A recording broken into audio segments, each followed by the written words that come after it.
Wii U, for better or for worse, was a video game console. Unlike others before, it was founded entirely upon a gimmick. The console wasn't just a console, it was a console and a tablet. The reason someone might call it a gimmick is because this was kind of a trick. See, it actually was just a console. A console which, in addition to streaming a video feed through your TV via cable, also displayed video in the screen of a large wirelessly tethered tablet. Of course, the tablet wasn't just a screen, it was loaded with more features than minutes of battery life, but that's not what matters. What matters is that this console could stand on its own and deliver gaming experiences. This tablet could not, so it's a gimmick.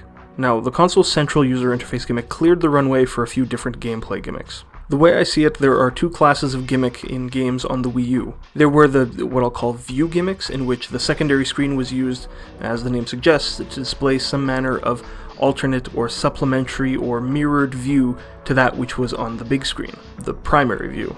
Examples, stuff like maps or inventory systems delegated to the controller screen and accessible at all times to the player. Some more ambitious games would make use of the screen's touch features for little mini-games. You'd see these sorts of view gimmicks in a lot of single-player games. If you'd like to know more about this, you can check my ZombiU and Pikmin 3 videos. Thanks for watching.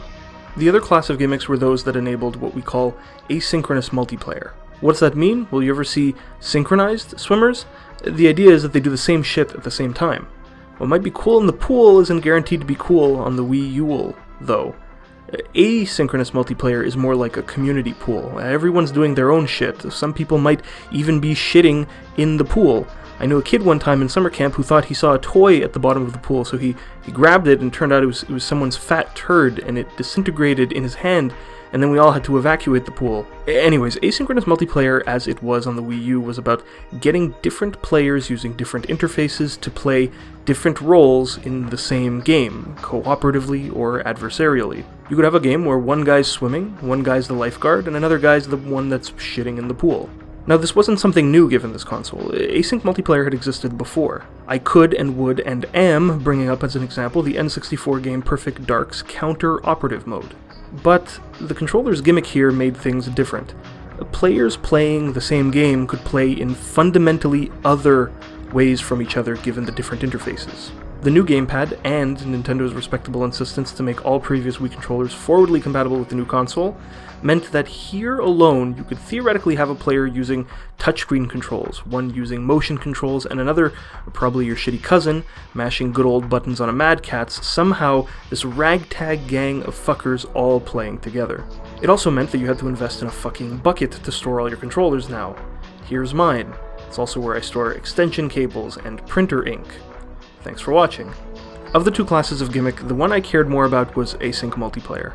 That was the tightest shit.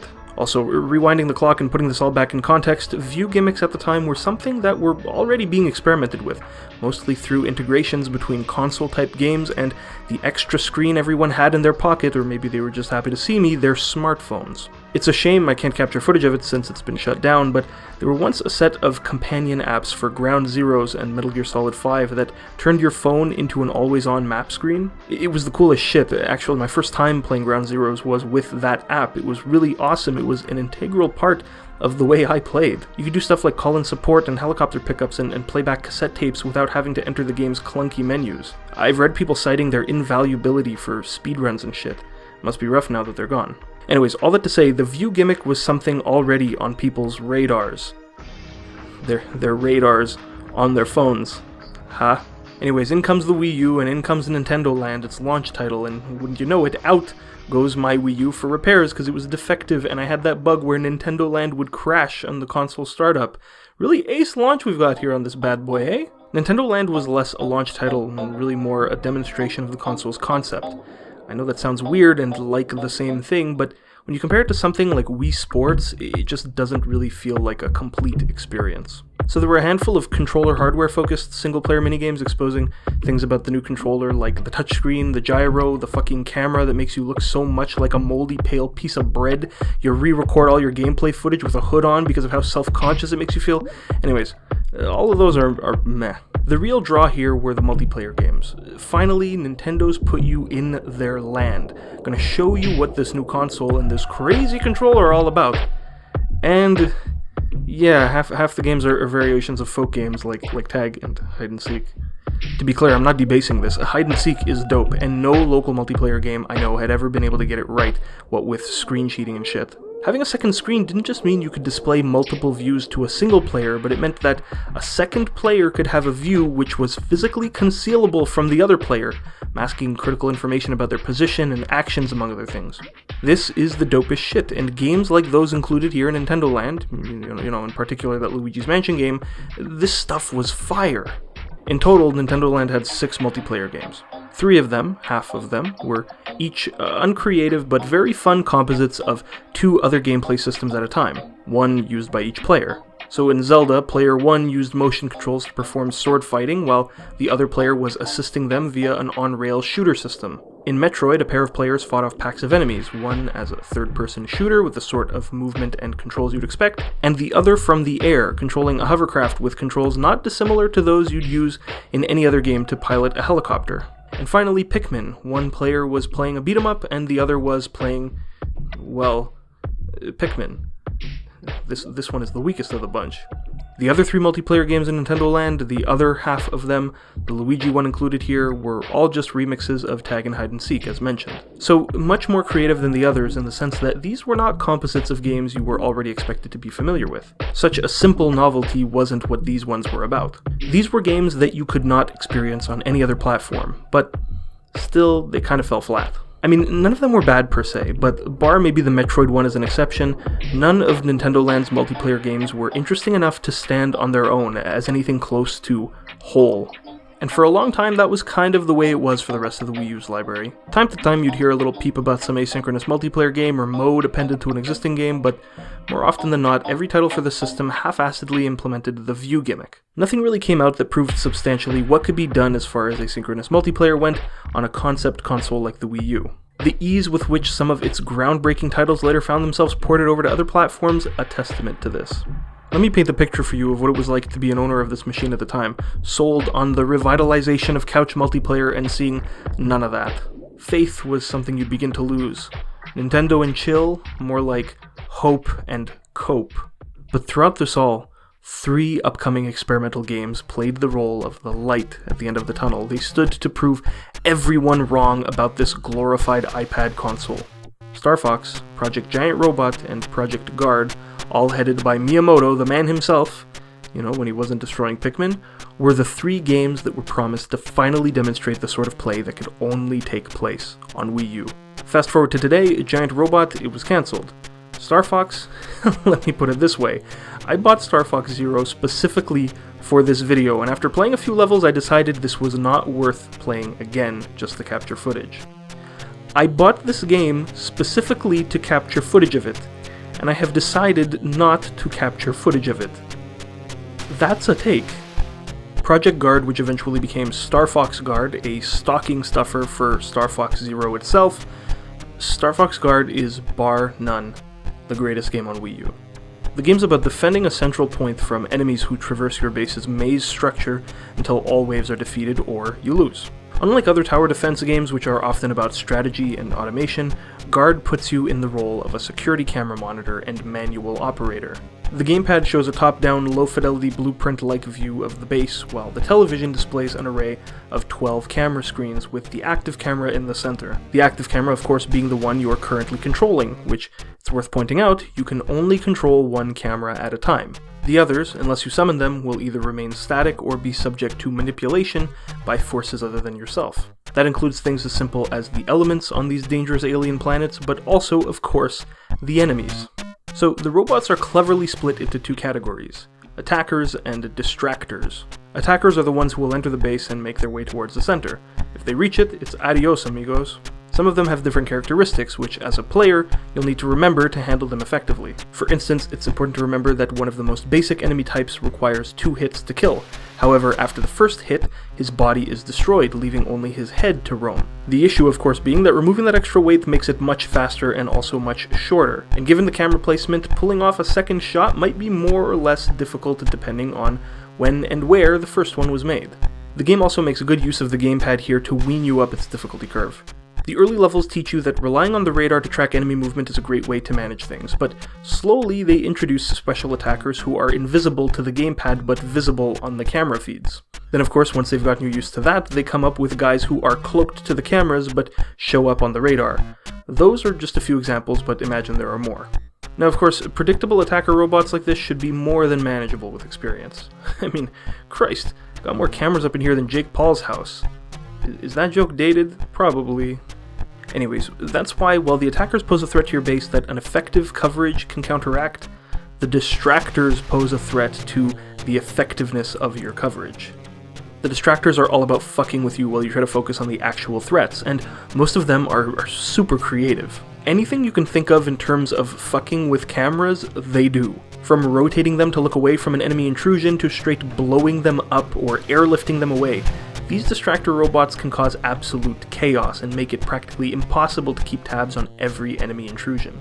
I don't have a clever way to write this in, but one of my favorites is the TV bot, which does that old movie trick where it hangs in front of the camera and shows a single static frame of normal environment. The only way to tell, of course, is by trying to move the camera and seeing the view not change. This is like super fucking inventive. As the game progresses and you complete level after level, you unlock new planets with new environmental hazards and new types of enemies to always keep you on your toes. There's even some boss fights thrown into the mix, which holy hell I would not have believed possible, but damn, gotta give it to him. This shit works. The story's like, meh. I mean, it didn't have to be good. Who looks at this whack-ass console and goes, oh damn, I wonder what kind of stories they're gonna be able to tell with this shit? No. This thing's about making weird games, my dude. And so while there's a Star Fox story tacked onto Guard, it doesn't detract from the core system-driven experience this game is. As a matter of fact, to spice things up, you regularly unlock bonus missions for levels you've already completed, which have nothing to do with the story and everything to do with creative challenges. It's like VR mission kind of stuff, like, okay, do the level but you only have 10 bullets, or do the level but you only have one camera. There are close to as many of these as there are story missions, which is awesome, but also the reason I don't want to spoil any more of them. To me, this is the most valuable part of the game. They're all really good. Of course, this was a Wii U title, so should go without saying, but there was a level editor and an online challenge mode. The editor itself and the peek it gives you under the hood of how the system manages swarms is not exactly what you'd expect, and I'm not really sure I could accurately describe it. It's like closer to video editing than level editing, if that makes any sense. And then the idea is that you upload your custom challenges to the network and other players can take them on for points. Now here's something you might have been wondering, having stared at whatever footage I've been throwing up here for the last few minutes. It'd be normal to ponder how the fuck any of this is manageable or fun. I mean, I'm the freaking guy who said that Pikmin 3 was too stressful for me. Well, see, I've left out a key piece of information about the way Star Fox Guard is played. Guard is, indeed, a local asynchronous multiplayer, a couch co-op game. But not in the way you might think given how this console launched. Unlike Nintendo Land, where each minigame's concept was founded on unique players using unique controller interfaces, one of which had a secondary view embedded into it, Guard goes at this all differently.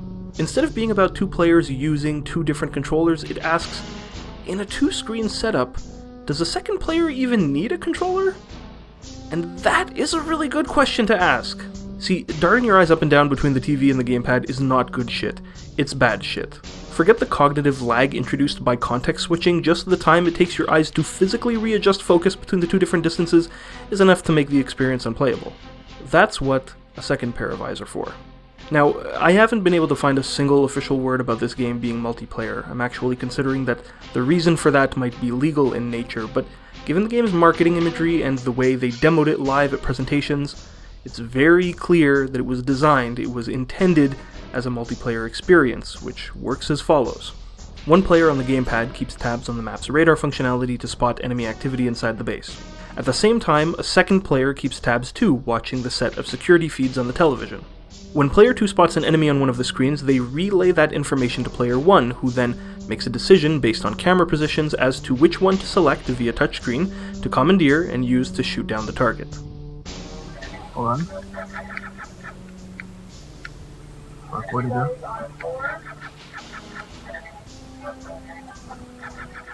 Fuck. I can get this guy. Hold on. It's okay, down. Fuck, I think I can move it in. Let me kill these guys first.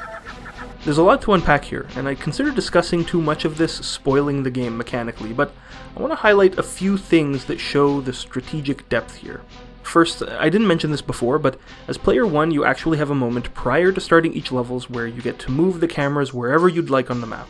As player 2 though, you don't have access to that map or knowledge of those camera positions, and so don't have the same understanding of the lay of the ground as player 1. So when player 2 signals a camera number to player 1's attention, it's up to player 1 to interpret that information properly, knowing that it comes incomplete from player 2's perspective.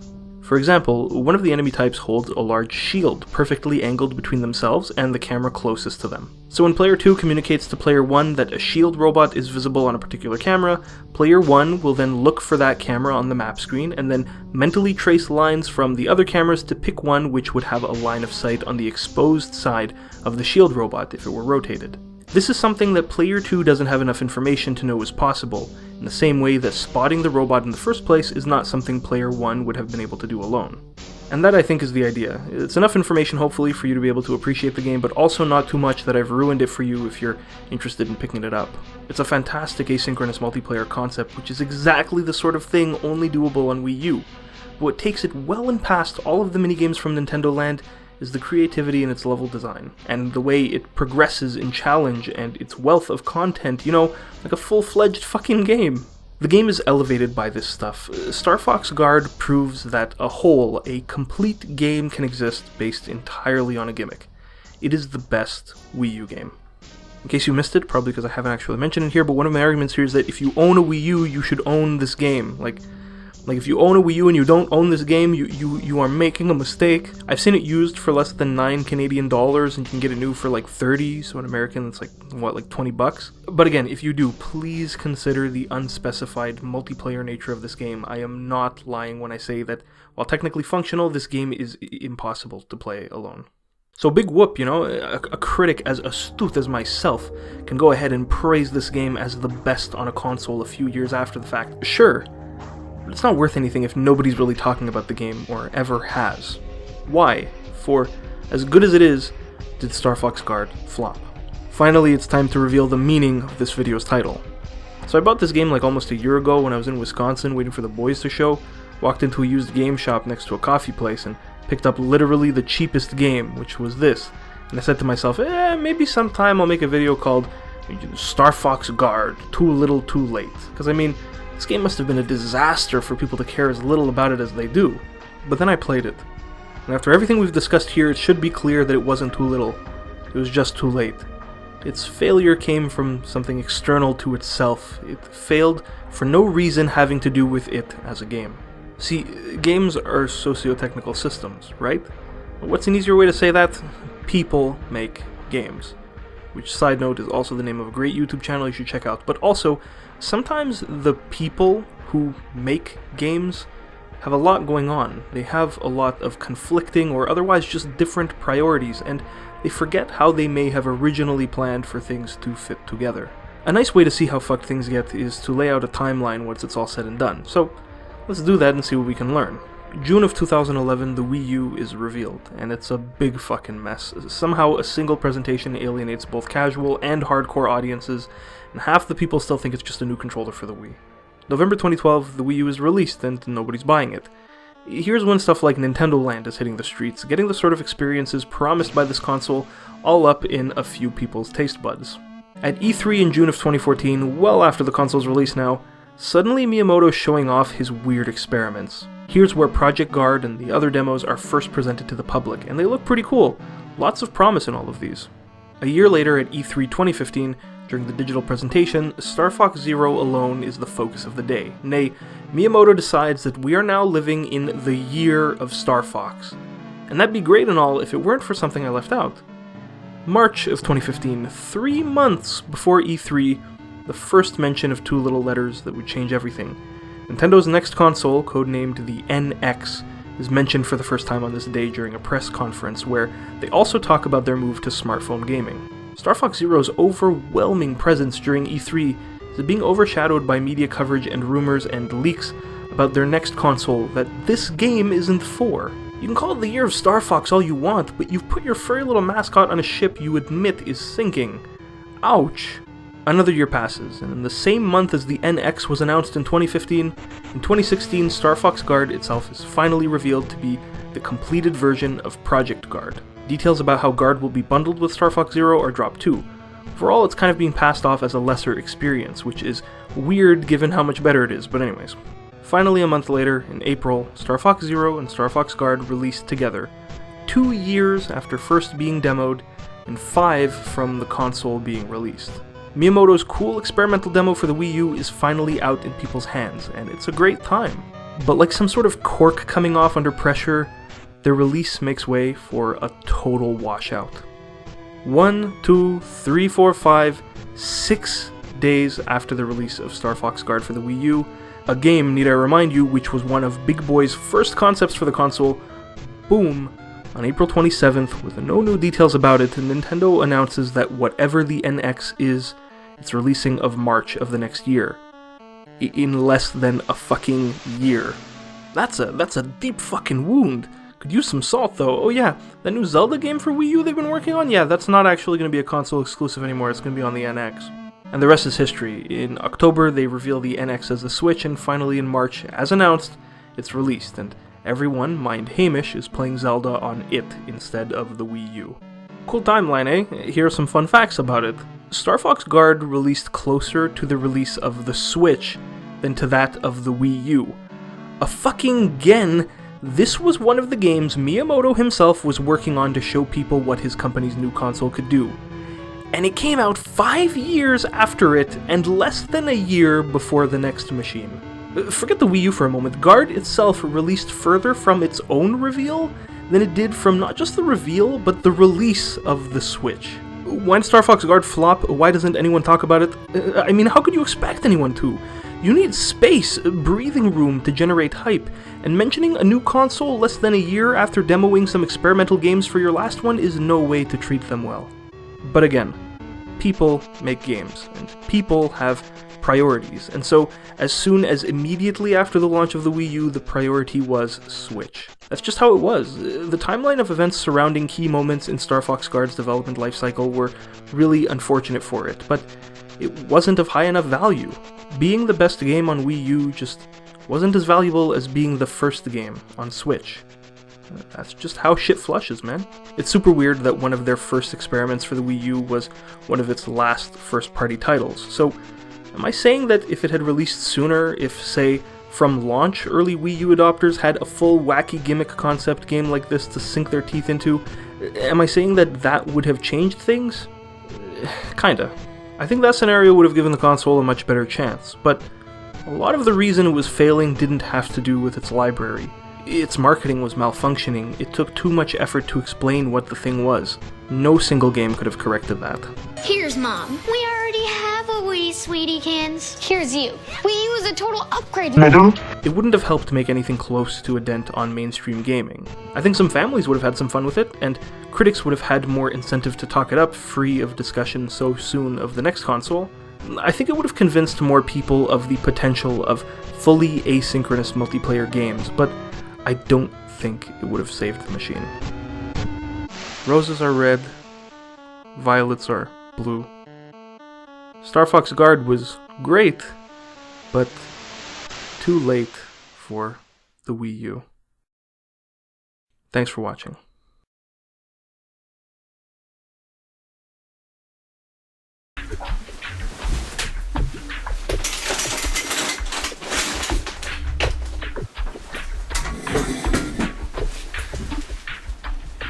Hello and welcome to the end screen. Oh shit, I wasn't recording. That's better. Hello and welcome to the end screen. I wasn't recording on the fucking mic. I had to put a towel over. In front of the window because there's too much window coming from the window that I have in my shower. Did I say there's too much window coming? I meant there's too much light and it was backlighting me and it made me look awful. But now I just look like orange. You know, hopefully someday I won't be recording videos in a bathroom anymore. That'll be a really good day. It's not really the most ergonomic. I'm not even gonna continue that point. It's over. It's also really hot because my bathroom doesn't have a fan, so I have to open a window. But if I'm recording, I can't. So anyways, I'm gonna make this end screen short and sweet because for once I have a short video. There's really just one thing I want to talk about before I read off y'all's Patreon names, but. The only thing is, so as some of you may know, I had a Discord server quite a while back. I don't actually remember when I started it, but it was quite a while ago, and that was a great place. At first, you know, a lot of people had a good time. We were able to discuss a lot of things. I don't know if you guys remember, but when I made the game reviews video, I started this ordinal scale of rating games, and it was based off this like a team-based estimation of game scores. And we used to do that. It was called Planning Poker. We used to do planning poker sessions like all the time. It was really, you know, it was a pretty decent place. There's a point at which like I lost control over it, and there were a lot of people in it who I didn't know and who didn't know me. And at the time, I was starting to grow a little bit faster, and you know, I was definitely conscious of the fact that there were other creators that I looked up to who would fall into this place and think, oh look, this is going to be a cool place to hang out, and then realize that it's not really something that reflects me. It's something that has been reflecting these other people who've kind of made it their home. And part of that was because I couldn't spend as much time as I wanted to, because I kind of started the Discord in my last year of university, and the other part of it is that there were people who, yeah, they were fucking malicious people just trying to fuck with me, you know? So anyways, infamously, I abandoned the server. It's kind of just been sitting there for a very long time. Most people left it from that point. But what a lot of people didn't know is that I actually created a new Discord server basically immediately after, like a secret one,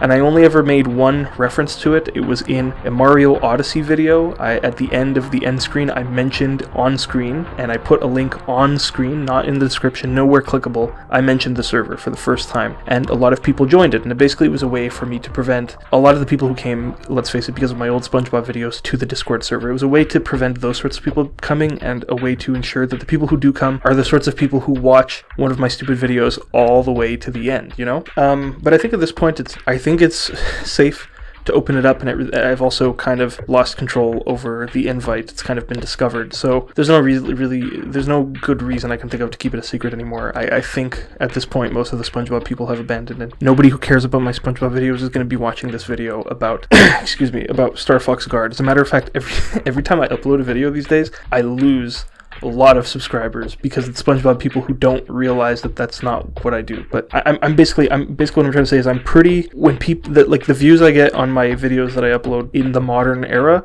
these people are not the sorts of people who were troublemakers in the past. So this is really a place to keep it cool, keep it G, you know, I don't know, talk about some stuff, meet a lot of other people, collaborate with other creators and stuff like that. And this one I'm going to take it a little more seriously. Look, I'll be completely straight. If an invite link gets into the wrong hands, I will ban people. I'm not going to let it get out of my control like last time, which was a big problem. I'm not going to let that happen again. So anyways, all that to say is that I'm officially publicly opening up this server, which already has quite a few of you guys in it, probably. I mean, if you're the sort of person who watches all the way to the end screen, probably you've already seen it. And there's going to be a link in the description, and I'll probably just keep the link in the description in all the videos from now on. And that's really it. And speaking of the Discord server, if you would like to get the... did I integrate it? I was going to say, if you'd like to get the patron role on the Discord, you could support me on Patreon, but I don't actually know if I integrated. I think I manually set patrons, but I'm a doofus moron if that's the case. I'm not really sure. Well, if anybody would like to pledge, you could please let me know how I've set it up. And yeah, so with that, those people who have contributed to whatever the fuck, y'all know how Patreon works. I don't have to make a goofy joke about it every fucking time about how you guys are doing whatever the fuck. You understand how this shit works. You know, it's an agreement between a patron and a person who makes a fucking stupid video, and everybody understands how it works. And at the end, I get to read your names while I switch the video footage to something that is not me reading the names, and we get to have a good time. So without further ado, those good, very nice people who I took a look at some. Anyways, there's an issue, but anyways, here we go. You motherfuckers are Vinjock, Isaac Holland, Zach Frazier, Tito's, Nathan Walker, Cosmic Crown, Final Blue Man, Just Wally, Matthew Stephen, oh baby yeah, Glenn Strawn, Grant Whalen, oh baby, yeah. It's really unfortunate now because now Matthew Stephen comes. Matthew Stephen, you okay? So the joke is that last time I joked about how like Grant Whalen, oh baby, yeah, has been like a staple of my end screens now, and if ever he like stops Patreoning me, I would like someone else to take up the mantle of like having oh baby yeah at the end of their names. But he who did is Matthew Stephen, who for some reason comes before him on the list that gets displayed to me. So I don't know, maybe should I like switch them out just to give Grant Whalen his like, so he gets it like grandfathered in first. I don't know, man. Aside from that, we've also got Austin Green, Disgruntled Mushroom, and Kiwi. And that's all you motherfuckers who've been sending me dough so I can bake it, turn it into a pizza, and throw it back at you. What does the future hold for our lives? Fucking, I don't know. Anyway, Star Fox Guard's a pretty cool game. Okay, so one other thing, actually. I know it might have been, like, cringy how I kind of slipped in that, like, hey, this is how much the game costs. But here's the reason. So, I've only ever done that with one other game before, and that was ZombiU. And I think I mostly did it because I got it for really cheap, and I kind of wanted to bring that up in the video. I was like, hey, if you're interested in it, like, this is how much it cost me. And, I get a lot of comments on a lot of videos, but the one video that I've gotten this sort of comment on, and people have even messaged me about it and all sorts of things, is many people have come to me after the ZombiU video and said, hey, I bought the game after you recommended it, and I really liked it. And I kind of realized, like, you can make a really, really good video where you praise a game and people can be convinced that, yeah, it's a good game, but after finishing the video, they'll just kind of stop and they'll watch the next YouTube video, and, that's it. Like, oh, okay, good, I have an opinion about this game that I previously didn't have before and I'll probably never play. But as soon as you mention the price of it, suddenly it's like it creates the idea in someone's mind that they can actually play it. And there's no better success as a creator to know that, like, you recommended a game to someone and they actually fucking play. The other one that I know people have messaged me that they got after my video was Resident Evil 4, but that's kind of more like a no-brainer. That game kind of sells itself. But I like, whenever somebody messages me and says, hey, I got ZombiU after you recommended it, I'm like, fuck yes, because that is a game that marketed itself so fucking poorly. And if I know that I convince someone to find a game that they end up really fucking enjoying, I'm like, fuck me, dude, that's winning. So anyways, I just kind of figured I would throw that in and kind of slip in the thought that, like, legitimate, like, if you have fucking Wii U collecting dust and you don't have this game that is sold for like half fucking price, that's a mistake. Like, that is the one. It's in the same way that, like, if you go to someone's house and they have a GameCube and they don't have Super Smash Brothers, they're a fucking moron. If I go to your house and you have a Wii U and you don't have Star Fox Guard, you are a dipshit. I'll be blunt, you are a dumb ass. Anyway, so I'm done insulting everybody on camera for now, and I think that's just where we're gonna end it. Yeah, it's been great. Life's good, clean, wash your butt. The worst part about recording in the bathroom and the fact that, like, my laptop is sitting on the toilet over there is that, like, if in the middle of it I need to take like a pee pee poo poo break, I can't. I don't, because I went before, but, like, what if I really need to shit? Thank you everybody for watching. Remember, outside inside out, living La Vida Loca. See you guys next time. Pizza, order it and get it. Have pizza. Okay, see ya.